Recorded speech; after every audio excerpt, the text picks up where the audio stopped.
Hello बच्चों, let's read the question. The question says that find the equivalent resistance of the following circuit between junction A and B.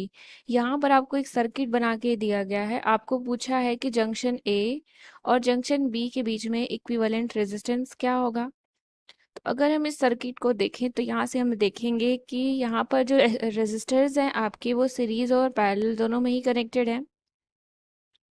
तो सबसे पहले हम यहाँ पर की कॉन्सेप्ट लिखते हैं। So here the key concept is कि जब भी हमारे रेजिस्टर्स क्या होंगे, सीरीज में कनेक्टेड होंगे, तो जो इक्विवेलेंट रेजिस्टेंस हो जाएगा वो हमारा क्या हो जाएगा, R1 plus R2 plus R3 plus dot dot dot dot and so on. और अगर हमारे रेजिस्टर्स पैरेलल में कनेक्टेड होंगे तो जो इक्विवेलेंट रेजिस्टेंस हो जाएगा वो हो जाएगा 1/R1 plus 1/R2 plus 1/R3 plus and so on, जितने भी रेजिस्टर्स कनेक्टेड होंगे। तो यहाँ पर सबसे पहले हम अपने डेटा को लिख लेते हैं क्या क्या दिया गया है। सो हियर गिवन इज, हम मान लेते हैं। अच्छा, अगर हम यहाँ सर्किट में देखें तो हम देखेंगे कि 2 ओमेगा से लेके, यानी कि 5 रेजिस्टर्स हैं हमारे 2 ओमेगा से लेके 10 ओमेगा तक, जो कि सीरीज में कनेक्टेड हैं। 2.5 वाले भी और 3.5 वाले भी आपस में क्या है, सीरीज में ही कनेक्टेड हैं। तो हम मान लेते हैं let R S1 and R S2 be the equivalent resistances equivalent resistances हो गए। तो यहाँ पर हमारा RS1 जो हो जाएगा वो क्या हो जाएगा, RS1 हो जाएगा हमारा 2 + 10। यहाँ पर 2 और 10 हमारे क्या है, सीरीज में कनेक्टेड हैं। जंक्शन ये दोनों जंक्शन आपस में डिवाइडेड है ना A और B से। तो सबसे पहले RS1 हमने इसका ले लिया और RS2 हम इस वाले का ले लेंगे। तो RS1 यहाँ पर हो जाएगा आपका 2 + 10 कितना आ गया, RS1 इज इक्वल टू हो गया 12 ओमेगा।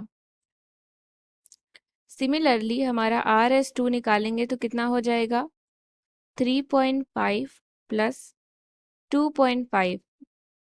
तो RS2 कितना हो जाएगा, ऐड करने पे आएगा हमारा 6 ओमेगा। तो हमें RS1 और RS2 मिल गया। तो यहाँ से अगर हम डायग्राम से देखें तो RS1 और RS2 जो है वो 4 ओमेगा के साथ पैरेलल में होंगे, since RS1 and RS2 are connected in parallel with 4 omega. 4 omega के साथ कैसे कनेक्टेड हैं, पैरेलल में कनेक्टेड हैं। तो क्या हो जाएगा, 1/R इज इक्वल टू हो जाएगा 1/R S1 plus 1/R S2 plus 1/4।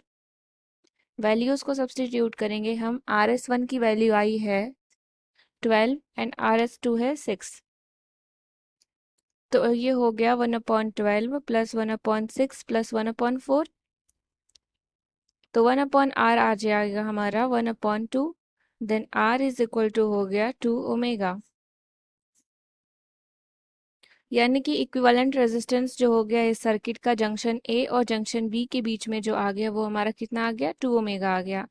I hope you understood it well. Thank you and best of luck.